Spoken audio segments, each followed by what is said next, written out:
Chokwadi pasi pano taiona moto, marongera vanoita wepanyika vanoda kudisu vamwe tioneswe moto. Dai pasina kupindira kwaishe, chokwadi pasi pano taiona moto, marongera vanoita wepanyika vanoda kudisu vamwe. Perception of corruption of Zimbabwe amongst its world peers is very bad. We are viewed as one of the most corrupt countries in the world. But President Emmerson Mnangagwa and his government have pledged an all-out fight against corruption. They have pledged zero tolerance against corruption. But does everybody see it? How are the people perceiving the fight against corruption in this country on the streets? Now here, on the situation right now, in proud partnership with Transparency International Zimbabwe, we go on the street. We hear the people's voices. We hear their views unmolested. What are the citizens' concerns about corruption? Pane zvinhu nguva yese tikaona corruption toripota kumapurisa. Hapana kwataiziva kuti tingaripoti. Okay, corruption. I report corruption at ZAC, Zimbabwe Anti-Corruption Commission. I report corruption to the Zimbabwe Anti-Corruption Board. Uri inyangoti vanhu vasinenge vasina zvakakwana zvekuti toziva kuti toenda kupika, tinongotarisa zvinhu zvichiitika zvedu. Because hatina kwekunomhangara, because hatina toziva kuti zvinoitafambiswa sei. It's a worrying situation when things are like that. But you see, there's no clear reporting structures towards such things. Ndakaona pari kuitwa uworika. Ndinotobatikana nazvo. Then I have to report. Kuti pane zvikuitika zvakadai so zvezvichiaffecta ini zvinoaffecta vamwe. Hatina kana kodzero dzekuita nekuti tinenge takambunyikidzwa. Ukada kutaura kuti ukada kungotaura kuti ndatandziro, unobva watosungwa. Saka hatina kana kodzero yesu. Ndati zvinhu zvacho zvinonetsa because panenge pasinawo kuudzira. Unonzi ndinhingi yataura pakati. Unouyawo ukatsvakwa kanzi titaurire kuti iwewe waizvitaurirei. Ndikaona pana vaitwa corruption, handitorina nguva yekunoripota. Ndinotoda kuti pazviri kuitwa ipapo nditokwanawo ndiwanewo kudya pane zviri kuitika izvozvo, because ndo zvaita nyika yacho. When I have people coming to see me at my house, they say to me, but what's this thing operating next door to you? I must tell you too that I have reported this issue to the city of Harare, and that's where my main complaint is, because city of Harare has done nothing at all to get rid of this company. Ndoziva kwekunoripota asi handina nguva yacho, ndopedzana nevanenge vandibata panguva iyoyo kuti tingopedzerana, ingava polisi, ingava kanzuru, wherever kungava kupi, corruption iri kwese. Even unobhadhara school fees yemwana chaiyo kwasvika paine line, unotopa kana besa something kuti uende pamberi, uende kumba. These days in Zimbabwe is the norm. All the people you see out there who are up there living a life, it's because they are corrupt. So it's the norm.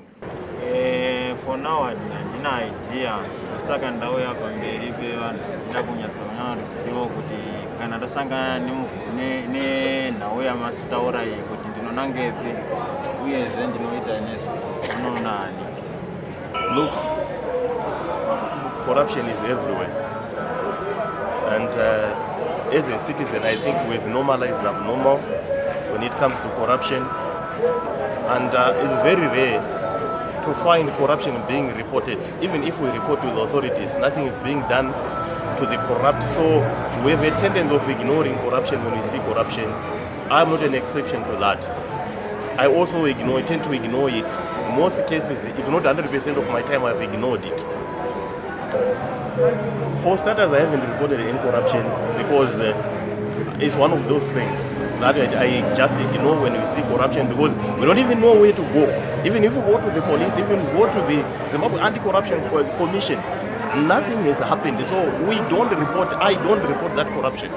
Ndikaona pane pachiitwa corruption, the first thing that comes into my mind is corruption is a crime inouraya nyika. Saka what I need to do is to report straight to the police. Ndo mukana une watinawo iko zvino. Atina kumwe kwatinoziva kuti togona kuenda tikanopota corruption or togona kuenda kusaki. Ndokunge tine number dzekusaki, ndi number yekusaki unofonera saki. But atina ma-representative ezake akazara munzvimbo dzatigere, so that tikaona ma-problems akada togona kukurumidza kumhanya kwavari. Saka tenda kuda kuti tovatsvaga, but the only way that we can do is go to the police. Ndo nzira yatinayo chete yekunogona kuripota corruption. Ndingati nesemugari wemuZimbabwe kana ndikaona panoitwa corruption ndinonzwa kuti zvakanaka kuripota that corruption yandaona to the responsible authorities. Chinonetsa kwacho hapana munhu wanokwanisa kutaurira. Zvinonetsa sekutotaura kwadaita kwamuri dzimwe ndi munokwanisa kubatsira toita sei. Unongotarisavo anokuti kwekuzvitaura hando kwausingazivi zvekuti unoendepi. Kana wangaonekwa kutaura kunofonewa kana hotline waingonangotaura. But vanokwana munhu abva pa. I don't even have to go and report because it's the normal. It's the normal thing going on in Zim. So there is no point in me reporting it because it's not going to go anywhere. Now, if they see or know about a corrupt activity, what would they do? How would they react? What is it that can motivate a citizen to make a report on corruption? I mean, a lot of people have seen corruption happening. What would it take for them to say enough is enough? I am going to take a stand. I am going to be the model citizen and go and report corruption. Are these the laws? Is it personal hate or is just general good? What are your views? What motivates me to report corruption is that corruption is a drawback to the progress of a country. That's what motivates me. Ndisunda kuti ndizoripote nenyaya yecorruption. Zvinhu zvinenge zvandirwadza pane zvinhu zvinenge zvichiitwa zviri kunze kwemutemo. If there are easy, clearly stated structures so that you can easily access and report these cases. Kumboona kavamwe vanhu vakaripotawo pachitorwa matano. Tiita kuona kuti zvinhu zvacho zvakushandawo. Tikaonawo vamwe zvishochi uyu akaonekwa kuita corruption zvakazodai. Tinokwanisa kuita se kutosimba. Kwete kuti iwe unoita corruption unopedzera wotadza kutoenda kubasa iwewe uchinzi hanzi uri kufambira nyaya dzecorruption. Uye ndiwe corruption wacho. Anomaona. Zvinenge zvakaoma zvichitonetsa kuti ndirege kutaura pamwe maybe zvikutoaffecta mumwe munhu haasi kutokwanisa kuti akwanise kurarama pachitwa uori iwowo. Isusu sokufunga kwedu hatingazivi nokuti vanhu vari kugona kuwandira one side remavhenda. Vasiri kumbotarisa kuma-education avo kuti kwakamirawo sei. Riri vhenda ndo ravhumburudzwa raneta raita zvese. Vhenda nemask ndo rabasa muno mutauni. Vhenda nemask ndo zvavabasa munomu. Hakusina kuti vachasa education yevana kuti vana vari kuita sei havachazvitarisi. Asi vakagona kunzvera kutarisa kuti hongu tichawapuwa ege nokuti mukada zvitarisa chero kungawa kumaboarding. Vari kutonzi kana muda kuti vana venyu vadzidziswe tarisai muone zvakaita hurumende.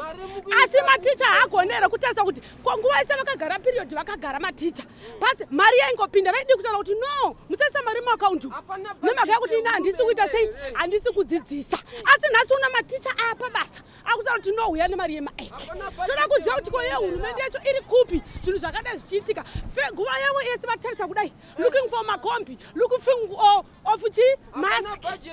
Ngazvinhu zvavangotarisa mask nevhenda havachatarisi zvimwe zvinhu kuti ko education yevana inoti kana mwana ari grade 7 ada kugara bepa akutadza kunyora pakati vegetable zvinoreva kuti kudii noti uori hwacho tatoneta nokuuya muchikoti uori huri papi yafa kufa kutizi ezvizvi mukamira nemunhu akadzidza kudhara Cambridge nemwana ari kudzidza curriculum iyi mwana haasi kugona kuziva chirungu mwana haasi kuziva saka toda kuziva kuti zviri kumbofamba sei zvevana chevechikoro zviri kumbofamba sei padzidzo yevana ndiripote corruption inofanira kunge istori ipo kubva kumusoro kwacho ikoko. Saka nyika yedu ine zvayakamamirira yakaita corruption yacho kutangira kumusoro. Saka wakapedza kumusoro ikoko zvinokwanisa kuti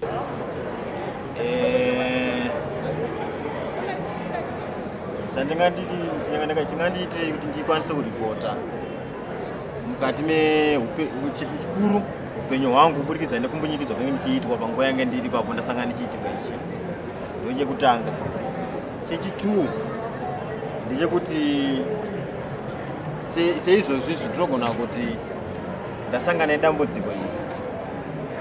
Dai zvakanzi zvichiitika zvatenderwa kana zvaitika panguva izvika izvi tabatsirika nenguva kuti izvezvi sematariro amukuita neni nenguva yaenda kutendera nemukwanisa kutaura neni ndabatsirika nenguva yakakodzera ndoshuviro yangu dai zvaitika saizvozvo. We want to see prosecution. When corruption, suppose big corruption cases have been reported and they've gone through the judicial system, but there is no single prosecution of the corrupt that has been reported so far. So it works as a demotivator.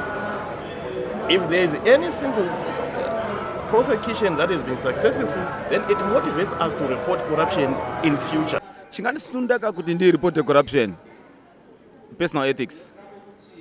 Andifunga kuti pane chimwe chingandisunda, rather ndinotogona kuwana ma-negative anogona kunditadzisa kuti ndinoreporta corruption. Chichogona kunditadza kuti reporte corruption inyaya yekuti kwandinofunga kwacho ndinoreporta kwacho kuri corrupt futi. Saka ndikabuda ndikandoenda kupolisi kunotaura corruption, probably ndikasvika kupolisi vamwe vanonditi amaona zviitika kupi, ndaona zviitika kwakati, ine motora munhu wamaona uye naye kuno, that ndikanzena unotora munhu wayo anga achiita corruption wacho. It doesn't make sense now. Wandosvika ndikarohwa. Saka izvozvo zvigona kutondikanganisa kuti ndiripote corruption yanga iri kuitika.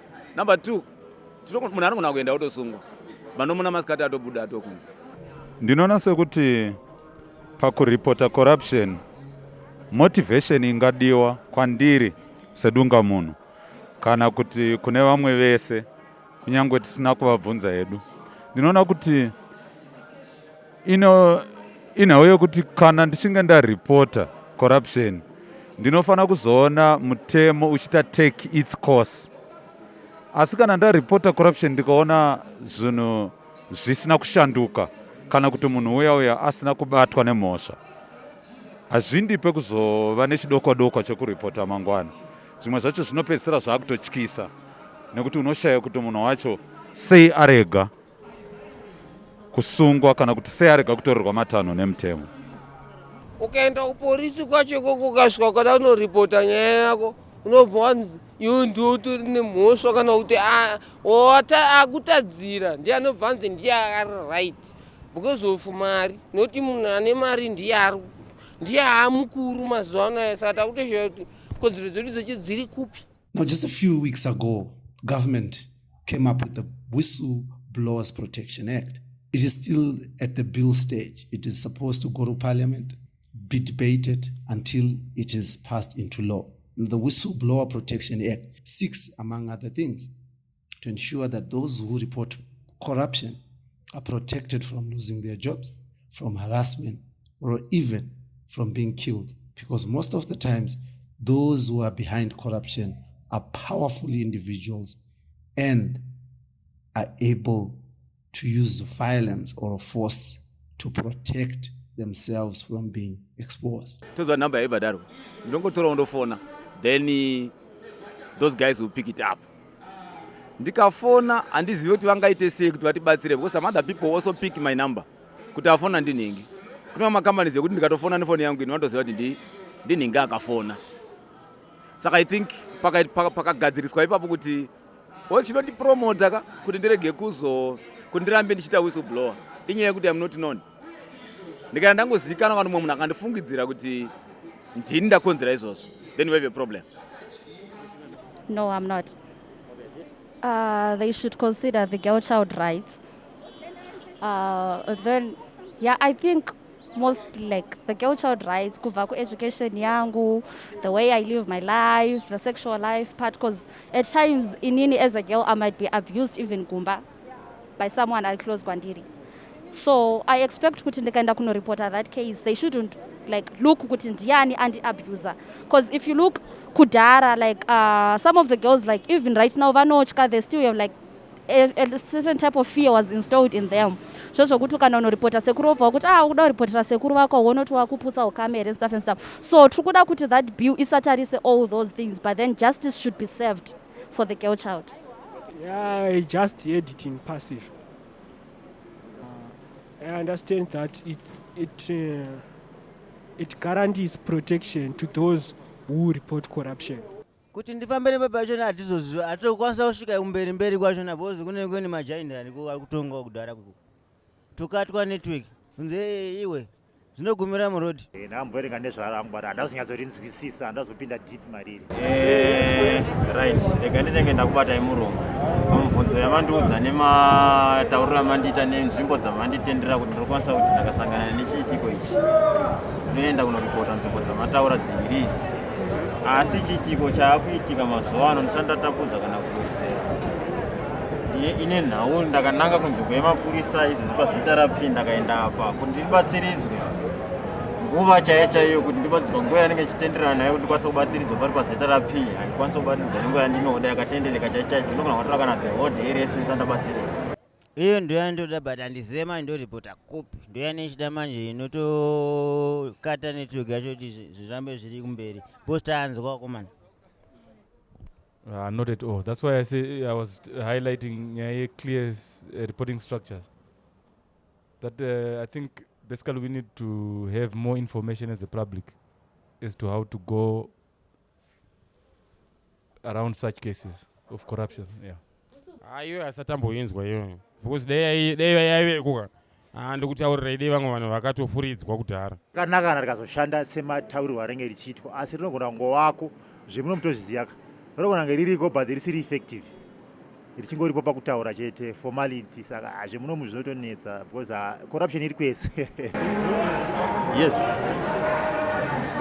the level of corruption that is in our nation, that has engraved our nation, is so deep that it will need some exorcism to do away with corruption in the country.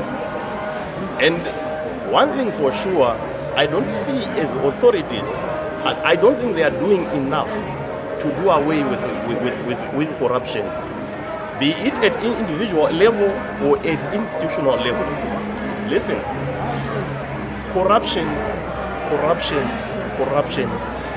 is one cancer that is in our nation that needs to be dealt with like yesterday, not tomorrow.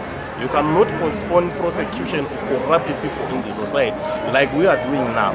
We have never prosecuted one individual. We can cite some examples. With the Priska Fumira issue at NASA, no prosecution was ever carried out. Oh, the big fish, so to say, are scot free, they are walking free. So, as a citizen who does not carry any value to the system, I don't think they will hear my voice. I don't think they will hear our concerns. I don't think they will even consider our concerns if they cannot prosecute each other in that level. Thank you. Ndinonyanya kuchema sedwenga munhu since long tichibva mashure ndechekuti kana paripotwa corruption, point number 1, ngapatorwe action inofadza kunyange nevakaripota, zvinhu zvorega kungozotsakatika pakati apa. Point number 1.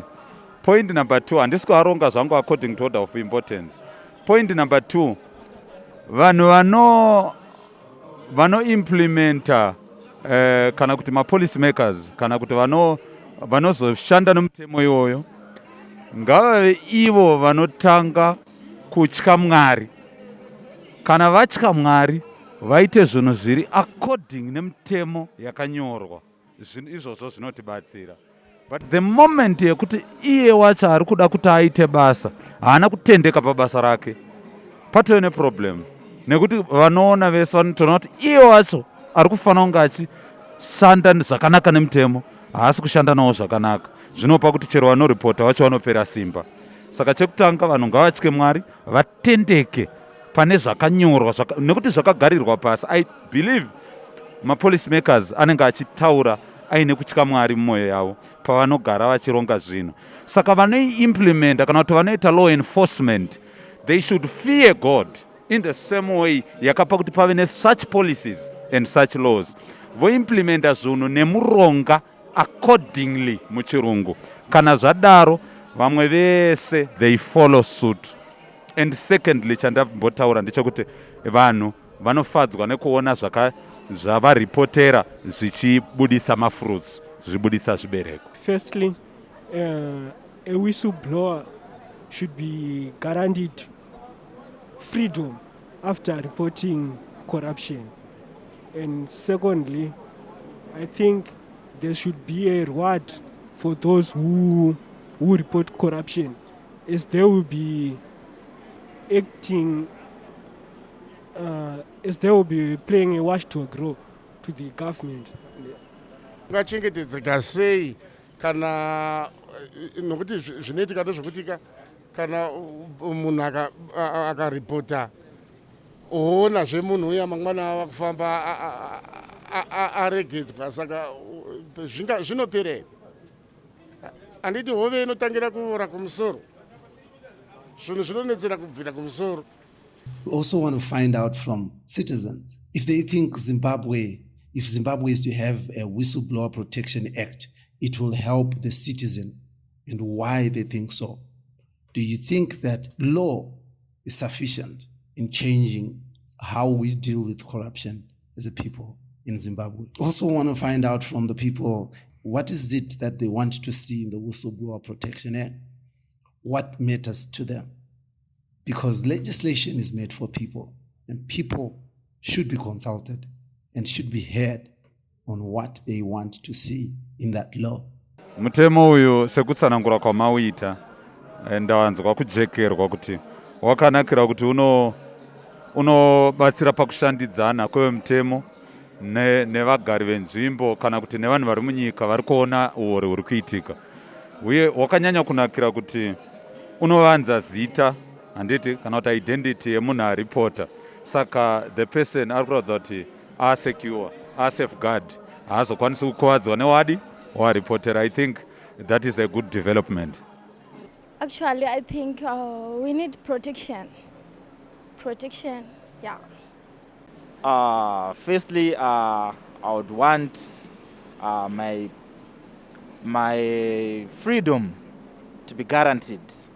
If I blow the whistle, I want full guarantee that I'm going to be a free person after I have reported corruption.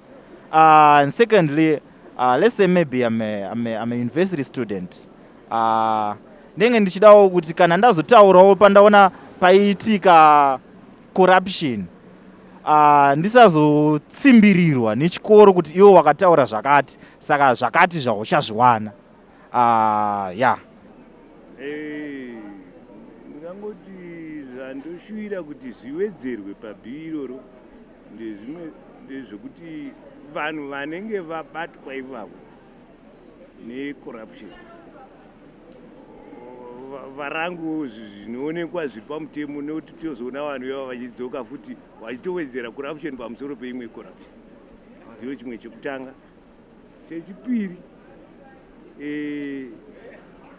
tinofanira kunge tichiziva isusu veruzhinji kuziva kuti ikoko kunoripotwa nyaya dzakafanana idzodzo, kunze kumapurisa kwatati tichienda tikuzive ikoko iyo protection yacho ndio inongodiwa. Pana zvimwe zvinhu zvinombodiwa. Protection iyoyo, munhu akagrantwa protection anokwanisa kutosununga kutaura zvaanenge achiona zvinotoitwa nevamwe vanhu kana vaanotoshanda navo. Handiri kuona. Uye hazvifaniri kunge zvichitotaurwa nevanhu mazita. Ini ndakatokuudzai, handinetseka kunyepera, ini ndatozviona. Saka mavafanira kuzodaro muchita teki nini kuti hanzi handi unotiratidza, aiwa ini ndatokuudza imi chitsvaga ise chi. We want to see good results, or we want to see a change in the whole corruption thing happening in Zim. We are just small fish in a big ocean. When it comes to corruption, at the level of a citizen, we would want to see the bill operationalized so that whoever is corrupt in society is prosecuted, number one. Number two, it has to be effective, and there has to be a serious follow-up and implementation of the bill. Otherwise, it becomes a talk show as well. What that Protection Act is, I think that will help us in a way. Yeah. Look, Parliament kuti kana vachiitwa corruption, varo corruption wakuru. Inini proper kana babasa pangu inini ndine zvandatoona kuti apa pane zviri kuitika. Ndikazvitaura fair ndodzikwa basa. Saka usually ndinotoita sei? I need to find a way yekuti ndigone kuzvitaura vanhu vasingazivi kuti ndini.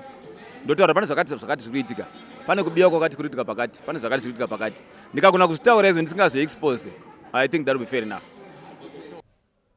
The Whistleblowers Act, Protection Act, yeah. So if it's like that, then it's easier for the citizens as well, yeah.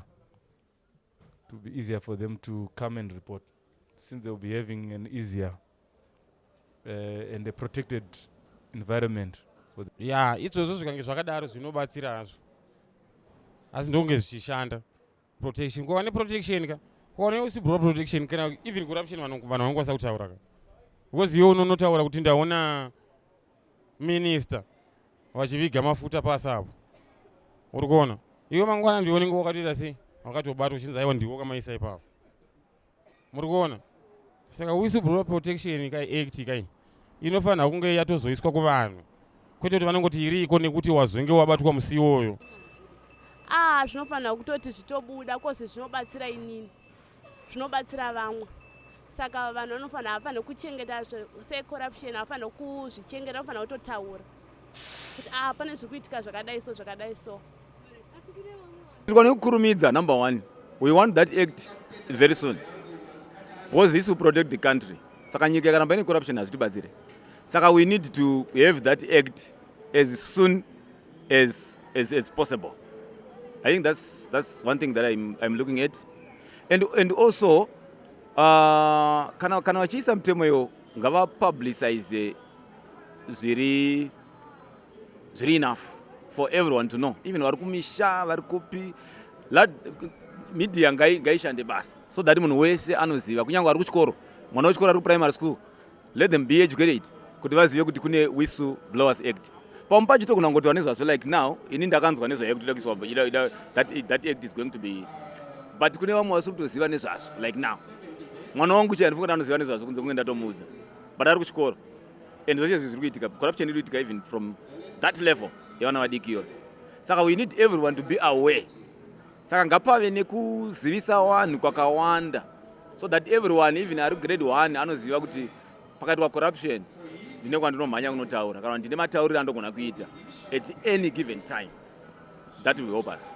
Inini pano ndichitozvifambira ndichibva kundotengesa sadza rangu ndakagara pana ndikudya sadza rangu. Ndakasvika inini todya sadza ndikatotobatwa hanzi masika unaupfeka ndikati ko unani kudya sadza hanzi yakunoku. Nangoti fambe nevanzoni aiwa chitonyora ndipa $4 dzokera. Ndiva ndatovapo ndikati nyasa ndazvinzwa izvo. Ndokushandisha ndakaona chete ichocho. Police cheche. Police ende imwe yacho inenge iri musivi. Kwete kuti kanzuru. Police iri musivi. Netumotokari koko. Pamwe pacho totongovasiya vanhu ava ka. Because unozviudza ani. Mapurisa asungwe. Unozviudza ani iwe kuti pane vanhu vakuita corruption. Iyo ndiyo unenge kutoita corruption. Handuri kuona. Saka hapana zvazvinotombobatsira kuti hanzi ndaona munhu akuita corruption. Because vanenge vachitozivana pacorruption hwavo. Handi munozviona. Saka inda ndichikumbiro hangu kuti emamatipo zvenyu dziviriro kana muchishanda nemutemo mutipo kodzero dzakafanana nokuti isusu hatisi vanhu vekumozambique nokuti tiri vanhu vemuno. Saka toendepi todyei tarisei muonezo tine nzara kwa kune lockdown madhezi esaya. Saka tichazoi mabasa ekuita kuti toitei toyanepi izvo mavhenda ari ngobatwa ngotengesa kana mabhanzi watobatwa watotengesei watobatwa toendepi munomu tiri ngoti ukada kutengesa mabhanzi wasungwa obva watonyoreswa wopa munhu mupori mari obva wasara wakasungwa kana kuti obva watorerwa mabhanzi acho obva aendwa nawo. Kana wada kungoita hapana kana action yatiri kuita munomu. Chingoro chandinacho chirapa ichi kana unotochitorerwa choendwa nacho hatichazoti toitei izvozvo. Saka nyika yedu tousheti ndeipi, togarepi, world ipi, nokuti tingotorwa zvinhu everyday. Ngoro ikutorwa chikafu ava mai vautengesa apa wanototorwa madrinks arapa kana kunzi chingoro chenyu hachina license chakutotorwa saka vodii todii dzimba kumba muri kupwanya aisa tichazive zvekuita izvi taneta worubva pakuda mari kuna umwana unoshanda kukoko kwanoda mari stereki ndoaruda tibiridzira kunoko vanoda kuti tonyorwa muri kuona semukomana akabata mabhanzi andotorwa mabhanzi ake totorwa endwa naye urarama nei kana mbavha dzawanda maakuti zvashata musirafunga kuba nokuti anenge atorwa zvinhu zvake but atitowo pfungwa dzekushanda kumbiriwo nenyasha dzamwari kuti mutibatsirowo papapo isitashupika tichaziva kuti apa maititi tivhote marimwe zuro ano apa aene zvimanyi makuamba mongotidzvanyirira saka tichishaya kuti muri kuda vhoti here kana kuti muri kuda kuti tikubatsirei here panhau yenye muri kutaura yewori ndiri kunyatsokutarisa kunyange kuzvikoro kwatiri izvezvi nhasi uri kubhadhara fees kana uchinge wabhadhara fees ticha unotaura toda maeke emwana uchapa ticha vaya 10 us kana wapa ticha vaya 10 us mwana weonzi inotarisa homework iri mubhuku namba yakati of which hauna bhuku of which hauna phone ine whatsapp saka mwana uyu ini tichinge ndabhadhara 10 us yangu mwana uyu achadzidza kupi ticha vanongondoda zvakati uye saturday vanotaura kuti wabhadhara futi maeke uya futi saturday neimwe dhola ukasauya mwana ari kurohwa sei usina kuya futi nerimwe chinyi dhola pamusoro pazvo iwo ticha wamupa chinyi mari saka toda kuziva kuti maticha uyu wamupa 10 us asi vana vacho havasi kudzidza handi mazviona uye mwana izvi zvari grade 7 hasi kukwanisa kunyora pakati vegetable hasi kukwanisa kunyora pakati table saka mwana uyu achagona kuzoverenga rini ticha uri ngotora mari saka ini mubereki zviri kundinetsa kuziva kuti ticha ari kutora mari iri kuenda kuchikoro kune vamwe vana bereki vatistorina mari yekutenga bhuku asacrifice kadiki kana kuti ape tichagona kudini kudzidzisa mwana uyu and ticha kuti vhura pabhuku namba 22 chitarisa muonline mai vake havana foni mai vake havana mari yekutenga bhuku saka todini hatisi kudini kuziva zvakafana neziro pana vamwe vamai vanga vakapaka benzi apa Mercedes Benz apa saka vaida kutena saka papazosvika mapurisa ekanzuro kwakupesera kuti anzi chi wanga wakapaka ivo vanga vasina kupaka saka pakazoya mapurisa eZRP kubva vada kupinda futi motikari imomo vakuda kuenda navo nemapurisa ekanzuro vanhu kwasvika vanhu kubva vasvika vaita se kubva varamba kuti hazviite kuti muende navo mazvona zvoti vanhu vazhinji vanga vakungana ipapo vakabhuloka motikari benzi yekuti isaende kwakuzonzi amai eyo musasimudza motikari mapurisa kwakuzopesera vaita se vabuda motikari imomo amai eyo kwakusimudza motikari kwakuzoenda mazvona handizive kwazvinobva ikoko pamwe ngati ungonzi ngobatai munhu handichazivawo semunhuwo nini nechingofamboka handizoziva kuti vari kuzifambisa sei.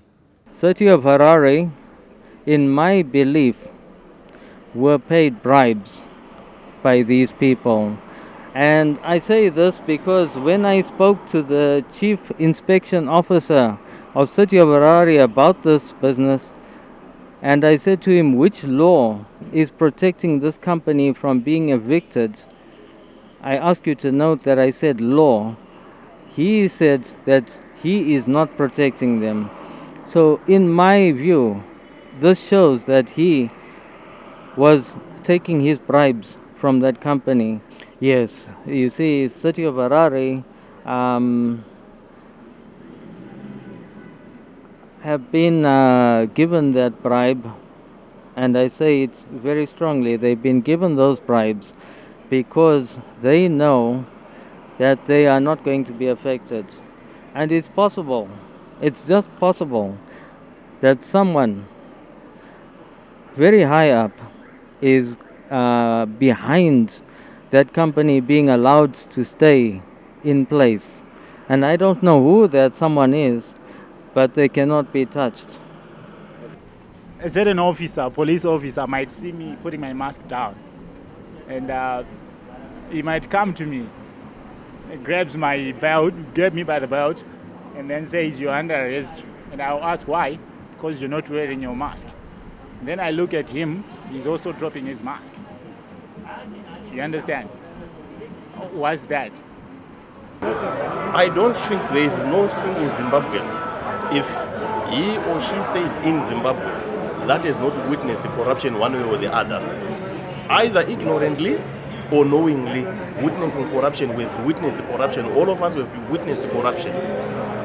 I think as for if you look at situations whereby the council, the Harare City Council in particular, which is where I reside, you see that they've got prohibitive penalties, especially maybe when you look at things like traffic, the Traffic Act.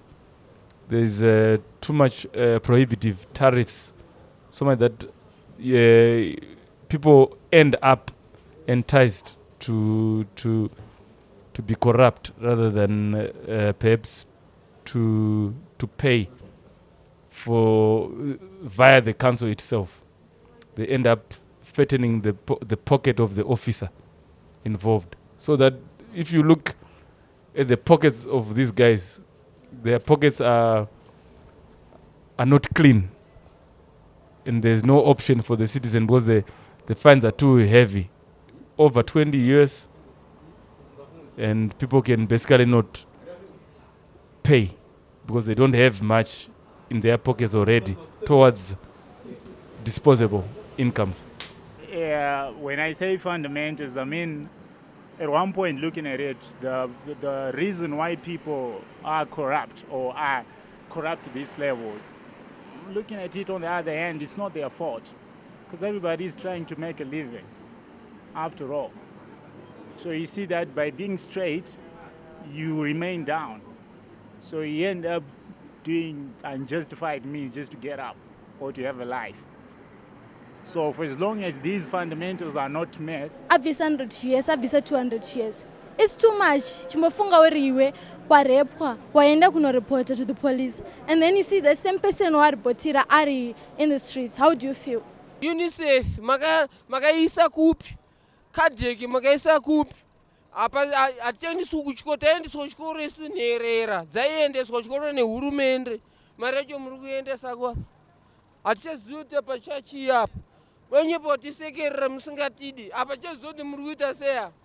Inozi nherera dziri kutambura uko mumamisha machembere. Aipiwa chikafu.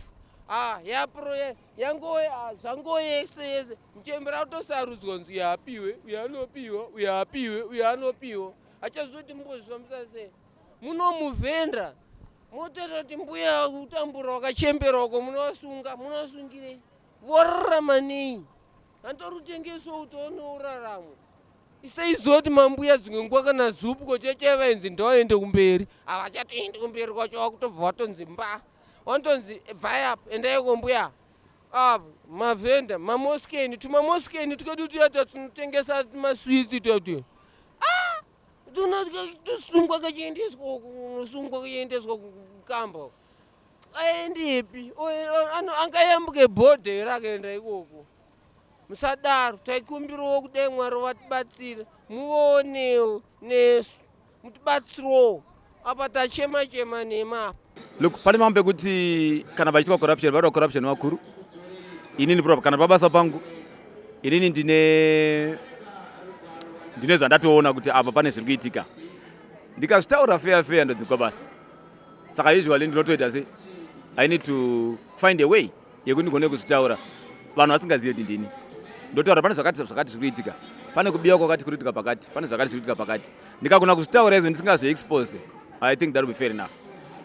Now, thank you very much for joining us on the situation right now in proud partnership with Transparency International Zimbabwe. And we were talking corruption and the Whistleblower Protection Act, a very important piece of legislation that needs to be put in our legislative books to ensure that those who find it in their hearts, who find time to report against corruption, are protected. Without such protection, it will be difficult to fight corruption. And some people believe that the most corrupt people could be politicians, and politicians hold offices of influence and power and control. Some of them actually have effect in police operations. At the end of the day, those who have reported corruption have tended to be the accused and at times are victimized. Now, the Whistleblower Protection Act seeks to correct that, seeks to change that, and ensure that people's voices are heard more than those of the corrupt. Transparency International Zimbabwe looks at ensuring that there is corruption eradication. Whistleblowing assists citizens who want to whistleblow against corruption. Also, they work in terms of to raise awareness on corrupt activities. The TIZ has also partnered through a memorandum of understanding with the Zimbabwe Anti-Corruption Commission in its effort to strengthen institutions in the response and fight against corruption. Now, this was and this is the situation right now. With me, your host, as usual, Dara Blessed Mklanga. Until next time, thank you for joining us. Please don't forget to follow us on our page, Heart and Soul Zim, Facebook page, on our Twitter page, HSTV News, and our YouTube page, HSTV Zim. Now, our YouTube page has amazing content. Subscribe and set up notifications so that you do not miss top quality content whenever we provide it. We thank you for your support. Pamunhu mwechete wanoda kuti suhamwe tifetiri marova dai pasina kupindira kwaishe nechokwadi pasi pano taiona